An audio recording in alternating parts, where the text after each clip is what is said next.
Hello, everyone, and welcome to Performance Anxiety's 41st live online reading event. My name is Tom Snarski, and I'm so excited and grateful to be your host for this evening, along with Asparagus, who I'm sure will make an appearance eventually, and Basil, who you'll probably hear before you see at some point in tonight's proceedings, all the other cats that are joining me tonight. In case you haven't listened in before, Performance Anxiety is an online reading series hosted via Skype, usually on the third Thursday of every month at 9 p.m. Eastern, 8 p.m. Central. At each of our events, we feature a group of invited readers to share a selection of their writing with us.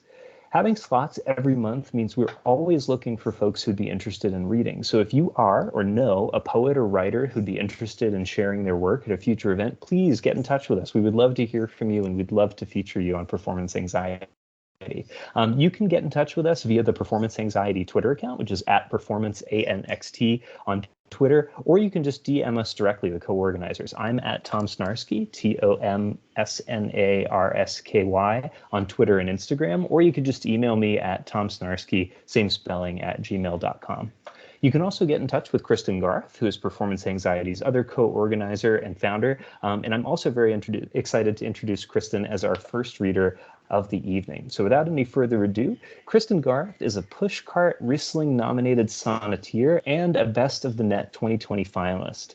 Kristin is the author of a short story collection, You Don't Want This, from Pink Plastic Press, author of also The Stakes from Really Serious Literature, and Lollygagger, which is a book-length sonnet collection debuting from Pink Plastic Press in October. She's also the author of 20 additional books beyond those, so she's very prolific, and I'm very much an admirer of her work. In addition to her writing, she's the editor of 8 different anthologies and the founder of Pink Plastic House, a tiny journal. So Kristin, thank you so much for taking time to join us tonight. I'm really excited to hear what you're going to read. Welcome back.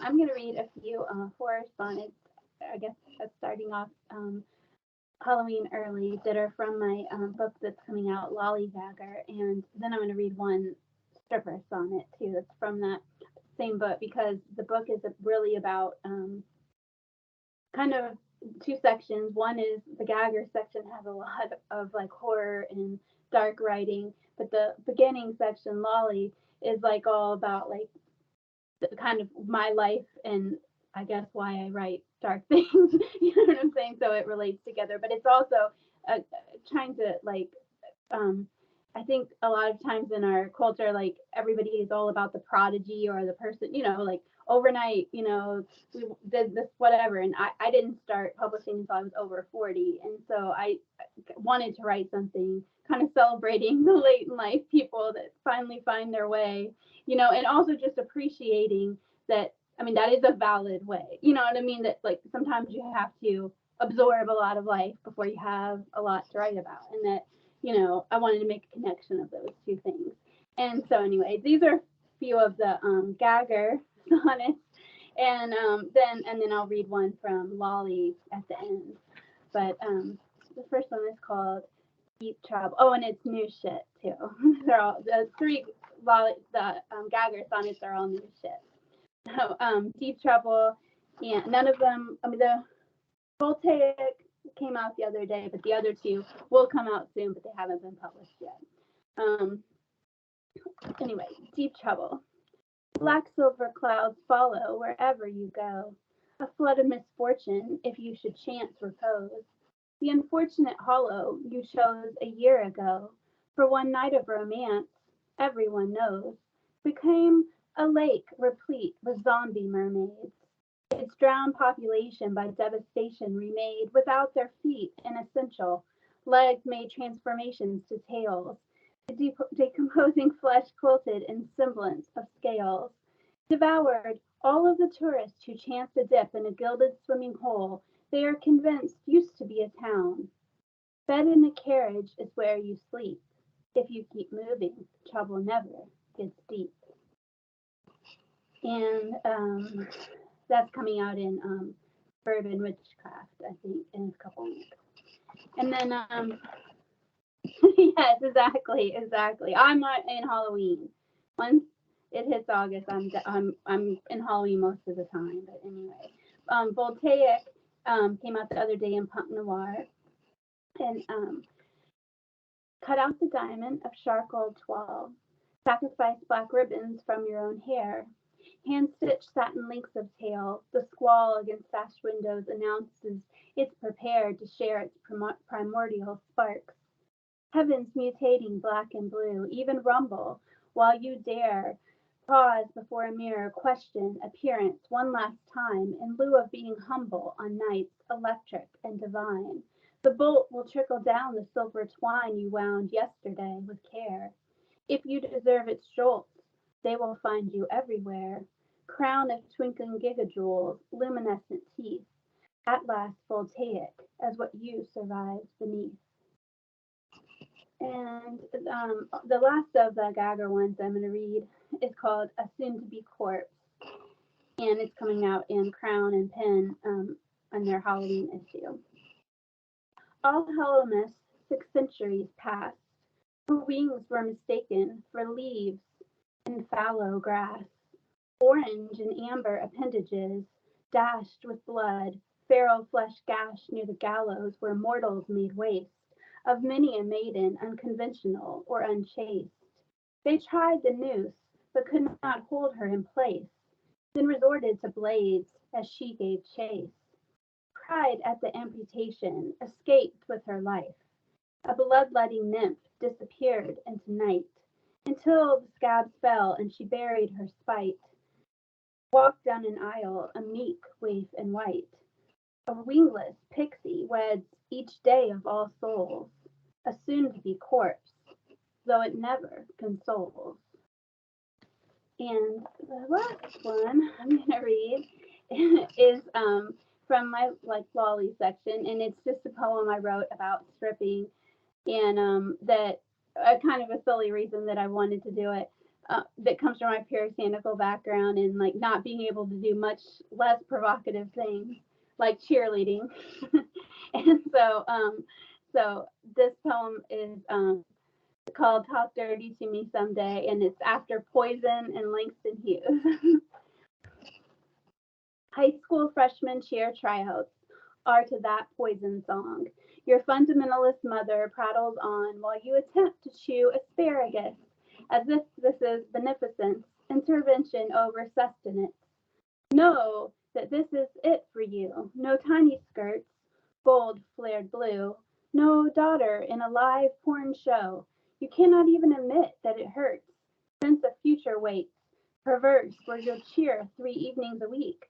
Pom-poms, uniform physique. To 9-inch nails and corn. Dirty talk, choreography performed with the gravitas of any deferred dream. Desire in strip clubs isn't always obscene. Thank you.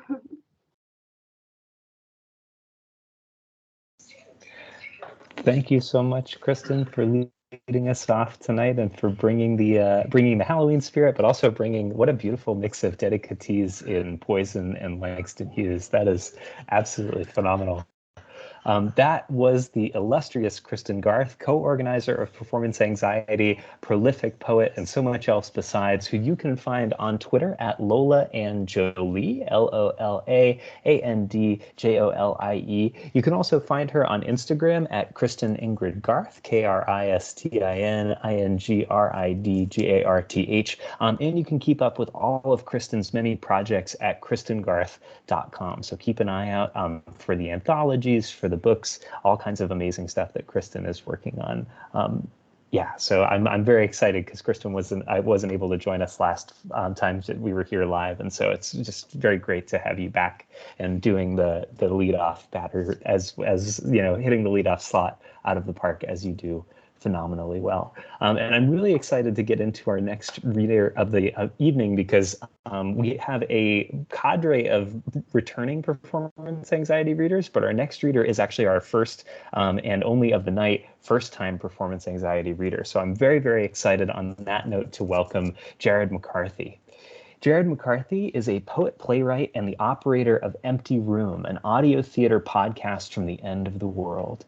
His poems have appeared in Old Youth Magazine, Night Music, Afternoon Visitor, Petrichor, and elsewhere. His one-act play Lack will be produced this winter as part of the Wayward Artists Underground series. He recommends staring directly into the sun or crouching in perfect darkness. Thank you, Jared, for choreographing that beautifully in that intro. Take it away. I'm so excited to hear what you're going to read tonight. So yeah, this is my first time reading with performance anxiety. My first reading like in a million years. And I actually printed out all my poems today to make me feel like I'm at a little open mic night like I was in high school. And speaking of, the first poem that I want to read was actually published by someone who I met at one of those little high school open mic nights downtown in my hometown. It was published in Old Youth, which was the first little market that I listed in my bio. It is like this little like literature and skate photography zine that I was published in by my pal Zane, who I only knew so well, but he was always a really kind person who's always running tech with the other facilitators of the open mic night, which was called Glassless Minds. And I've been wanting to read this poem to him, but I have not been able to. And so this first one is for Zane. It's called Oracle. The light is only light. My head is shoved full of it. I practice drinking in the mirror with 2 empty hands. I can almost see myself mangled inside of them. I bend to the floor and stand again, rehearsing my name like a comet. It's too cold, this place, leaves me with scabs only. The last time I had to hold my breath in fear, someone left the window open and my hair was wet. Yeah, there we go. Thank you, Zane. This one is an older one. This is one of the poems from my manuscript in progress called Night Season. It's called The Next World.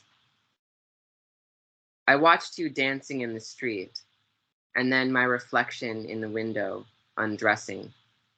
A drop of headlight, your white shirt in the grass. Something needed to be perfected.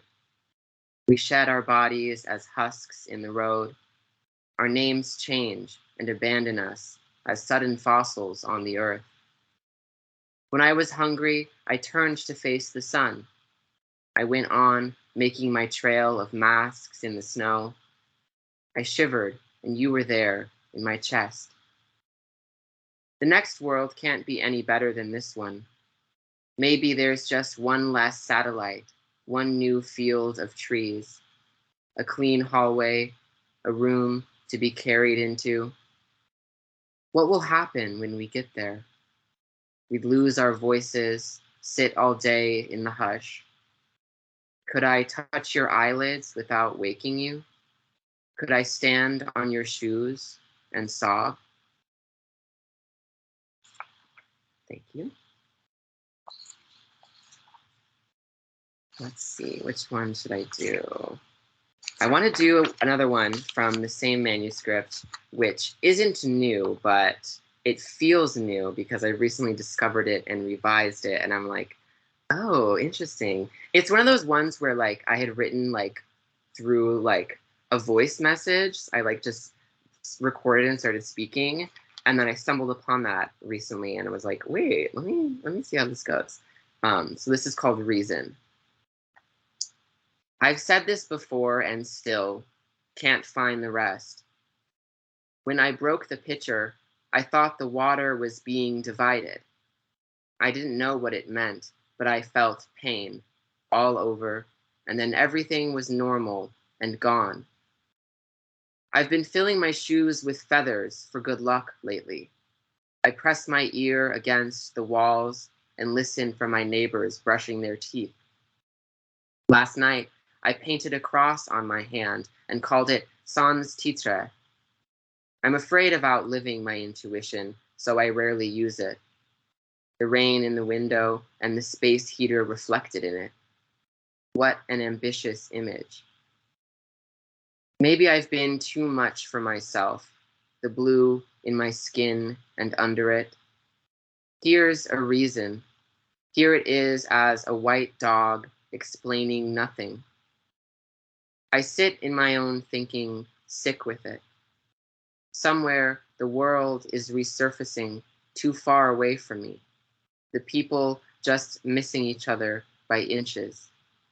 Their shoulders as ordinary music. Here they are.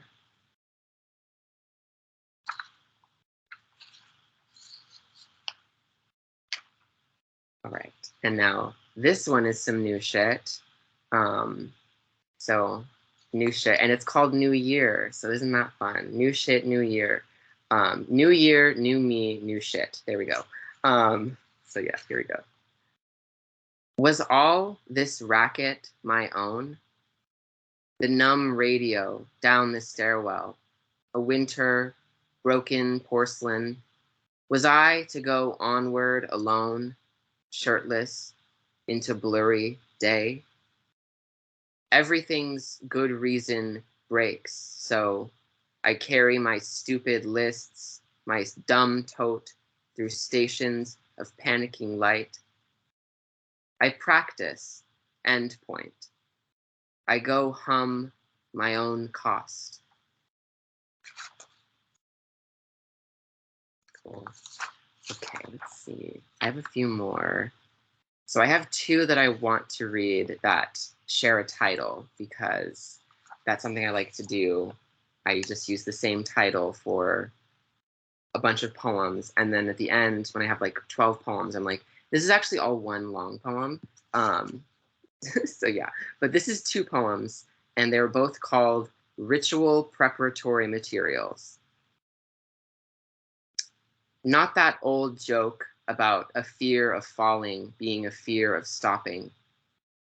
What if you lived your entire life only to awake in sudden, untouchable quiet? What if the stranger at the door is only starving or in love?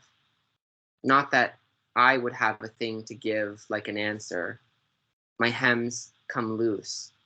My waking routines are failures of order, lightness, panic, dull wandering. There is a room full of beautiful people. There is a string of events. What I would need is a certain spring, a sieve, a basin of dark metal. If you believe me, I could do it. I could perform those old morning syllables. In the rush of wreckage, I could stand upright into my own yawning beast. Here's the second one.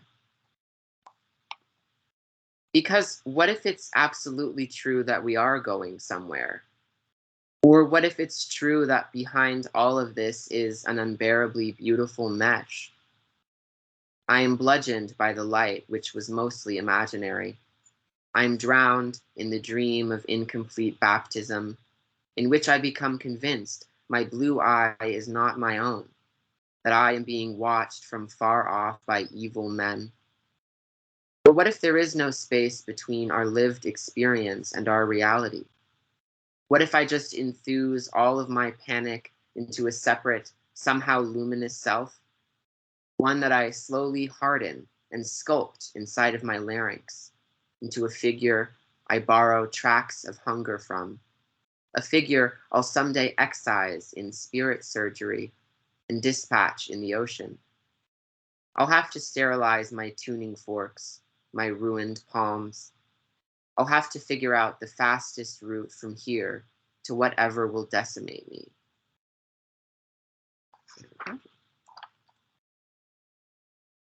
Great. That last line is always fun. I'm like, yeah, I do have to figure that out. All right. So the last one I'm going to read is some more new shit. So yeah, this is actually a poem that I wrote for a submission call that I then didn't submit to. It was a shark themed submission call, and I wrote 3 shark poems, and I just didn't send any of them, so that's okay. But this is fun, so here we go. Megalodon. Whatever the next world finds of us and decides to keep or prop up in plaster.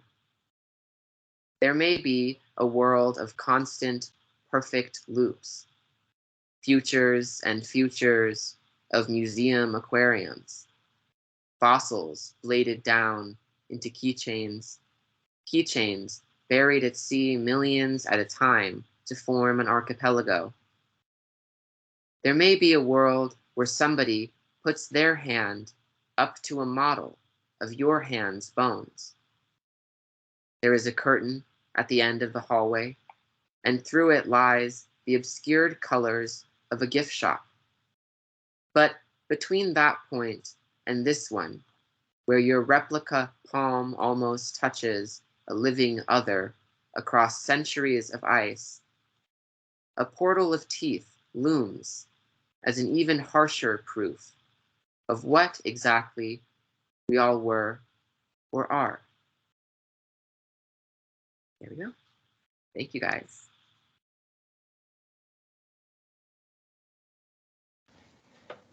Thank you so much, Jared, for that beautiful set of poems, for the oracular and Vedic, and then whatever the adjective for shark-like is that I can't come up with in this moment.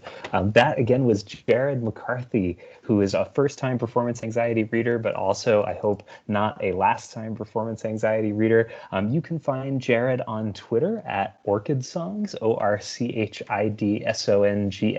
on Instagram at Seraphs _ SERAPHS _. And the last Spectral Playhouse Empty Room is at emptyroomradio.com, and you can find them on Twitter and Instagram also as at Empty Room Radio. So keep up with what Jared is working on in the spectral radio and theater neck of the woods, but also keep an ear out or an ear to the ground for night season when it finds its shape in its home, which I'm very excited for when it does. So thank you so much, Jared, for bringing just a beautiful, beautiful conclusion to the first half of our reading order for the evening. And with that, we enter the back half of our reading order, which features two performance anxiety returners whose work I love dearly. And the first of those I am very, very excited to introduce in Samuel J. Fox.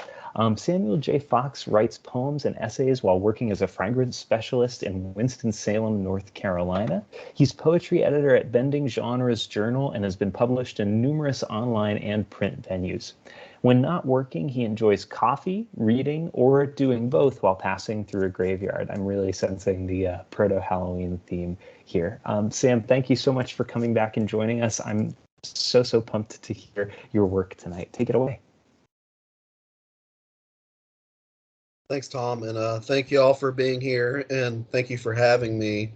I'm going to do something a little different tonight. I'm going to read maybe one or two short poems, and then I have a lyric essay I'd like to try to delve into. I might skip around a little bit within it, but I think it'll definitely fit the Halloween mood for sure. So this first poem, of course, me being me and loving the romantics and the sappy love poems that are, you know, what I'm used to writing sometimes. Some people know me that way. I'm going to read a poem that also has a very long title, like I'm used to doing, which is, it's nearly been a year since you got married, and all I can show for it is that I still write about you sometimes. When we clattered into shards of our separate egos, I sobbed in the shower every day for the next 7, maybe 8 months. To this day, I still remember the time when we stripped naked and hobbled into the shower together, and you turned on the cold water at the end, leaving me breathless, shivering. August burns on the tips of her fingers, even through every shadow she casts. I mow the lawn and watch my shadow grow mauver with each passing hour. I debated sending you a gift on your wedding registry, maybe a few books and whatnot. I step into a cold shower and remember that I don't have to. I don't cry this time. It's been years. I don't think I've ever been this happy. and yet so alone. The next poem I'm going to read is a nocturne written in warning. And this is like, has a lot of repetition in it, but just bear with me. I hope it'll work. Be kind to all strangers, lest they be angels. The sky is far too forgiving of us and all we have done underneath it. When Lot's wife looked behind her, it wasn't out of curiosity, but in compassion for the people, good or bad, bombarded by a blood-drunken God, tired of disobedience. The hand forgives the blade it holds within it. The blade is silent. The sky is far too trustworthy of us and all that we whisper beneath it. There is this shower of ice and rock above us all, and never once has one been slung by the moon at us, nor by any star, no matter how much grief that sky holds against us. Chemically, salt is 1 part earth and 1 part poison.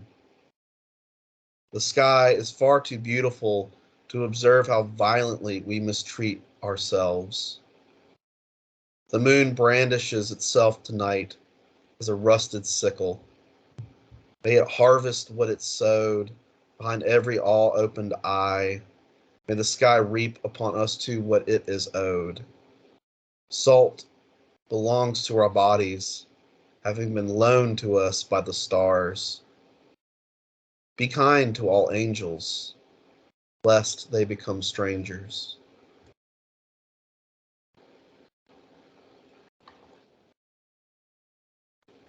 And this next piece is my last. It's a little longer. It definitely fits the spooky mood. This is called A Concert of Hells, and it is exactly what it sounds like. But I will preface this with there's some conversations in this piece, so I'll be reading as one of my friends too. But it may be confusing, so I might just put Matt or me or whichever. So this is called A Concert of Hells. Hell is a sweltering and balmy day, mowing the lawn with a push mower. Satan on the front porch, waving in her sundress and sipping sweet tea, while every step you take is uphill, and the grass is saturated and rubied in blood and grows instantly behind you. My friend Matt puts down a copy of Rimbaugh's A Season in Hell after I recommend it to him. He lights a cigarette and sighs as I sip from my mug of day-old coffee. He tells me it's a dumpster fire, Rimbaud's descriptions. He was in agony, I say, between not knowing his way and not knowing who he was. Matt nods. Why does everyone describe hell as a place of suffering and not interest? There are tons of people supposedly there who live the most famous or infamous lives we can recall.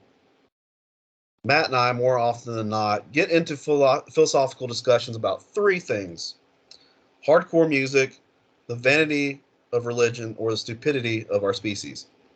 Today, the topic was Satan. What if it were God that was wrong? He asked. What if God saw that his perfect creature, the one that the angels had to bow to, wasn't perfect because he had no mind? Adam came out of clay and was about as bright as it kind of still is. I pondered a moment before answering. Duly noted. Satan's pride wasn't a sin, you're saying, but rather an anger at an injustice to both his kind and our own. Perhaps, Matt says. I think that may be a possible opinion of merit. And then I laugh. I also think that Satan gets blamed for a lot of shit that we do on our own accord. Yeah, totally, he says. He also has the grace not to come and throw us into a wood chipper for scapegoating him. Hell is almost like a black hole's event horizon, except that it's auditory. You hear the screaming around you, but can't pinpoint its location. You can't tell if it's agony or pleasure either. Some screams sound like ecstasy, some sound like a group of people riding a roller coaster. Either way, you're confused, and it's dark, and the tunnel you're blindfolded and moving through goes on for a very long period of time. Hell is a mosh pit in a perfectly lit room. Everything is vastly illuminated, and its entirety is as swanky as a private ballroom. There's doom metal playing at Spinal Tap volume. There are baseball bats that line the room and very low-hanging chandeliers. The goal is simple. Whoever can smash the most glass in the shortest amount of time wins and gets to go through the locked door at the edge of the ballroom. The only problem is you're naked, the room is the size of a football field, the floor is sticky, and the only other person in there with you is your best friend you had in the life before this one. This one in which things are about to be very painful and bloody. Matt looks at me through a veil of cigarette smoke and asks, do you think you'd really want to sit in a church pew in heaven and worship a God who made you suffer your whole life, expects loyalty because of that, and sing outdated hymns and call it paradise? Nah, no, hard fucking pass. I laughed before responding. Did you know that we don't actually go to heaven when we die? No shit. No, I mean biblically. Heaven is God's domain. In the Bible, the Jews believed in a place called Sheol, where all the dead went. It was kind of described to me as a lukewarm desert where everyone hung out and waited until God decided to allow them a new earth, or paradise, if you will. Matt smirked. Did you also know that hell isn't pitch black and filled with shadow fire, but is actually the most brightly illuminated place you'll ever go? Why wouldn't it be if you had to stand next to the worst people who ever existed? People who have to relive or re-experience their past the way others did. Where all your problems or flaws and sins are there for you to see. I nod. You mean kind of like Earth, but with no darkness. People suffer everywhere you look. Someone is homeless. Someone is starving. Someone is in a war-torn country, and people are televising it while getting shot at with automatic weapons. Someone is drowning. Someone loses their child at birth. Someone loses their mother at birth. Someone is murdered. Someone commits suicide by jumping off a bridge. Someone is stuck in traffic because someone wrecked their car, avoiding a fallen object. Someone is dehydrated. Someone is malnourished. Someone ruins their marriage. Someone contracts a deadly virus. Someone's house burns down. Someone gets lost in a field of smoke. Someone survives a plane crash. Someone loses their identity in the form of their significant other. Someone has leukemia. Someone has COPD. Someone accidentally kills their best friend. Someone begins the stages of early onset dementia. Someone overdoses. Someone, etc. The problem isn't with suffering. Everyone does. The problem is how we treat others who suffer, which is everyone. The problem isn't with God. Not everyone believes in a God. The problem is with us, who are here.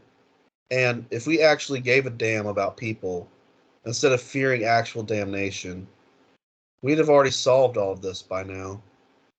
We would have created heaven by now. I'm going to skip a little bit. In hell, you were sitting in a small car, driving a desert highway, the smell of the arid sand perpetuating your car air-conditionless vehicle. Excuse me. Your gas tank meter reads low. The temperature meter actually reads goddamn. There is no gas station anywhere, and only saguaros and the stereotypical tumbleweed for miles and miles. You know you need gas, but your sweat glues you to the seat, and your worry enthralls you. A tractor trailer, once in the distance, is now growing in your rearview mirror. It is speeding, and you are on a one-lane road. There is only going forward. But Even in this effervescent dilemma, as the sun starts to descend behind some kind of mountainous mirage, you hear an old maxim your brother used to say, being a fan of British soaps and English television, something a president or prime minister coined: when going through hell, keep going. And then the rusted sign on the edge of the highway, just before the tractor trailer rumbles audibly against your bumper, it reads, "No feeling is final." Hell is a hall of mirrors.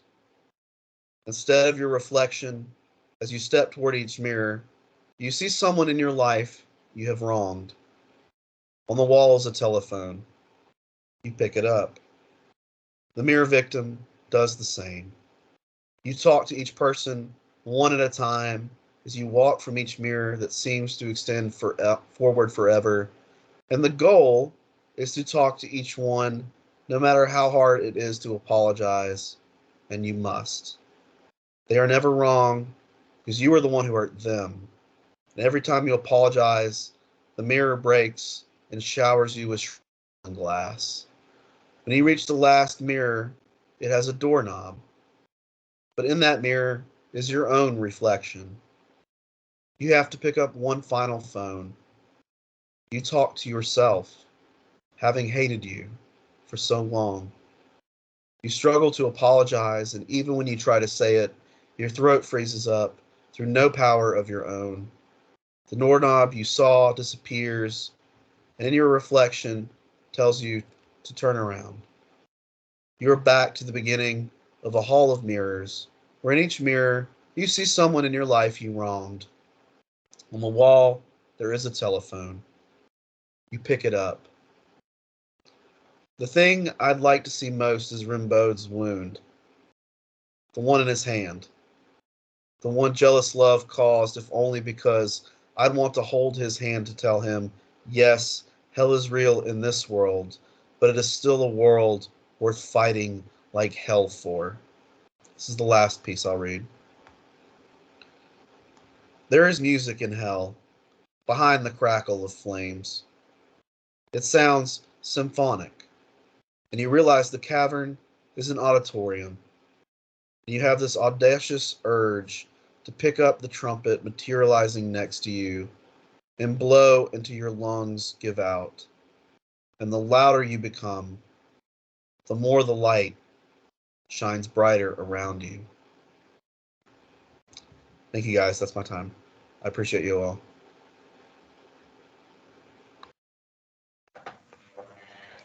Wow, Sam, what a journey through. You're like one of the only poets I could think of who would put, Rilke, Rimbaud, Roland, and Thomas Sheehan maybe in a cafe together having this conversation. That was amazing. That was Samuel J. Fox, who you can find on Twitter at Samuel J. Fox, SamuelJFox, and on Instagram at the same @ keep in mind, Sam is also editing poetry at Bending Genres Journal if you want to send some work Sam's way, and I'm really excited to see the shape that lyric essay will take as it progresses and finds its home as well. That was beautiful, and I look forward to reading it in print or otherwise in any capacity very, very, very soon. Wow. So while I'm reeling and figuring all of that out, I am very excited to, and always a little bit bittersweet to get to our last reader of the evening, but our last reader is a performance anxiety MVP par excellence, somebody who I'm always excited to hear read, and tonight is no exception, and that is Sara Matson. Sara Matson is a poet in Chicago, and you can find more of Sara's work at neutralspaces.co/Sara Matson, SaraMatson. But Sara's work speaks for itself. So I'll let Sara take it away. I'm really excited to hear what you're going to read, and I know that there's new shit on the horizon. That's my prediction. That was amazing. Thank you so much, Tom. Thank you, Tom and Kristin, for having me back. And Samuel and Jared, it's so lovely to be here tonight with y'all. That was really inspiring. I always leave performance anxiety just full of delicious words, and I really appreciate it. So because I love new shit for performance anxiety, I'm going to start with my new shit because for me, it feels very different and a little bit just very, very different. So this is my version of a golden shovel poem, which is a poetic form that was invented by Terence Hayes, in which the last word of each line it creates a new poem. It's someone else's poem. So my poem is called Supermarket, and the little tiny secret poem, Golden Shovel, is Dorothea Grossman's I Have Something to Tell You. So I will read my poem first, and then I'll do the tiny little secret poem. So this is called Supermarket. Floating through the produce aisle, I bend only to graze, half to wrap my warm fingers around cold lemon skin, to compare the texture of my own face, tell everyone about similar structure. You there by the chard, are wilted times tumbling out velvet sleeves when the sun, barely eking through pitch, strikes a golden scalp. Me, I shield the puckered lads like they were my own fragile eggs, a delicious reminder of gong, fresh and sticky just like Mum used to make, and it seems already as if I can't find my shopping list or remember what you asked me to buy. Let's try everything bagels or a salad or something fresh that even I can't screw up. Imagining your halogenic smile splashed apple to ears.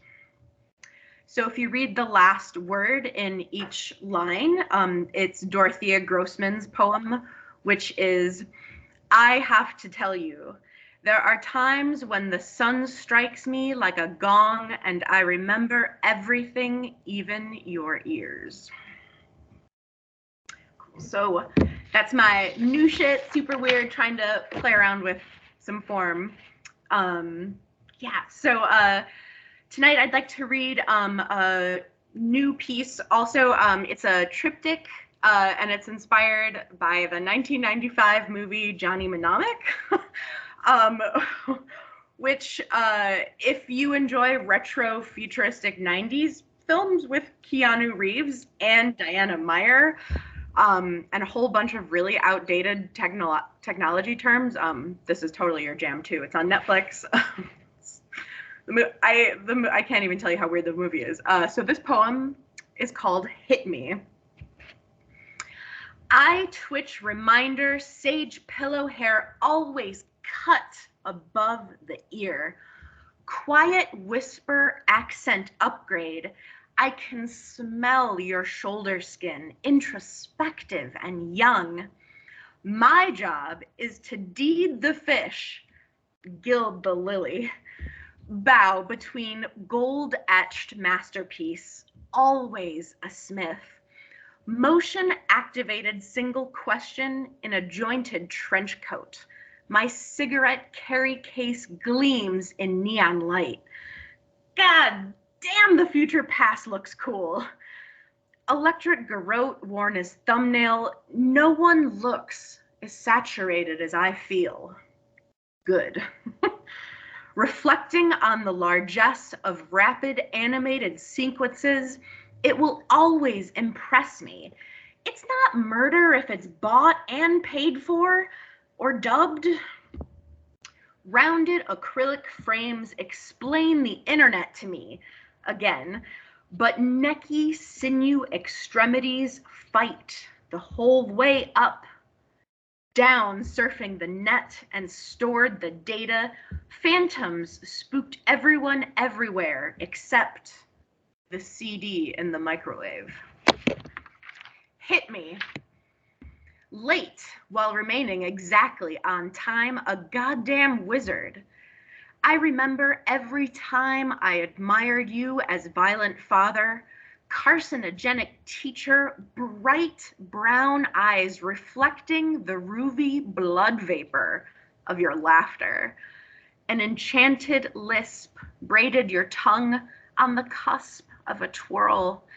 Kiss my gloved palm and let me return to my Grace Jones fantasy. Young and supple, my jacked system can only shake like a chainmail sleeve. Individual spider legs, delicately adhered as false eyelashes, sticky at the edge, but bitter like snapping turtles. Everything, even data, is cyclical. Wire-wrapped fence slicked like a bullet into my delicate jaw. Coffin nail to forehead, single syllables trapped like pineapple chunks. Retro dinner party jello mold. Last breath sucked through transparent raincoat. I howl in referential delight. Nostalgia is a double-edged bloody nostril, and your fingerless leather gloves catch in my curls like an ornery suggestion. Curse my fist like a lock. Safety blue backdrop awaits commands while my idle mouth dribbles melon juice from the corners. Subconscious piercings rejecting from a teenage forearm. Thank you so much, Tom and Kristin, for having me back to Performance Anxiety. It was really such a pleasure. I am Sara Matson. Indeed, you are Sara Matson, and who could mistake those poems for anyone else's? That was Sara, carcinogenic teacher, Grace Jones fantasy.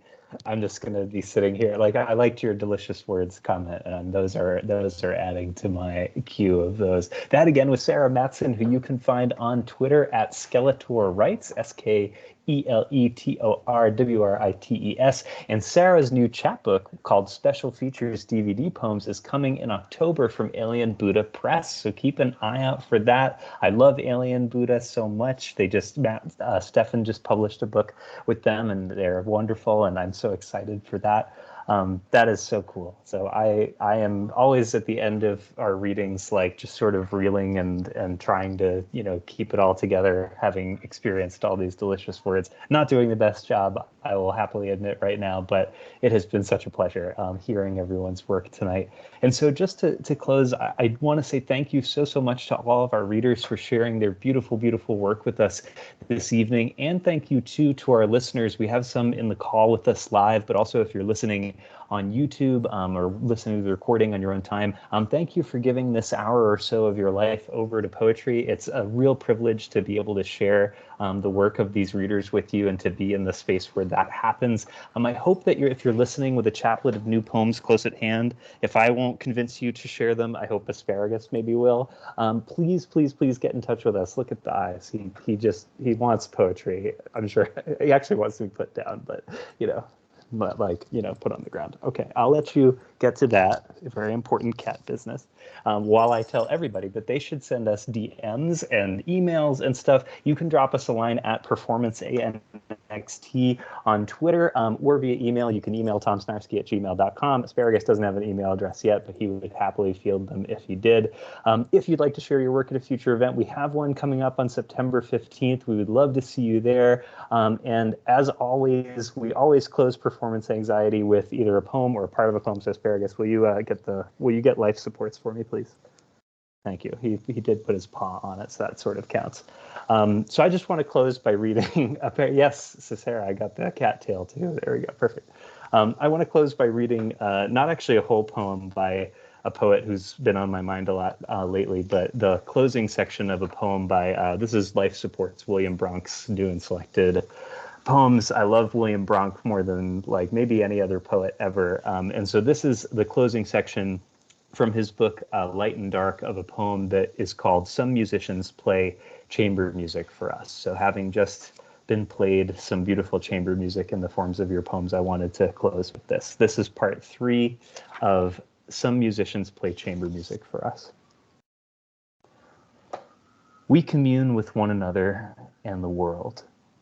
Breath, bow, and finger sing our true responses. We elevate and offer up the broken pieces chosen from our days. So, by such sacrament is the world made real, a true presence caught, never reduced to final elements, nor totaled up. And yet, composed. Oh, holy and well composed. In a broken, evasive world, reality is what we mean to celebrate, to be partakers of within this music's sound. Look, where the world comes. Listen. Here.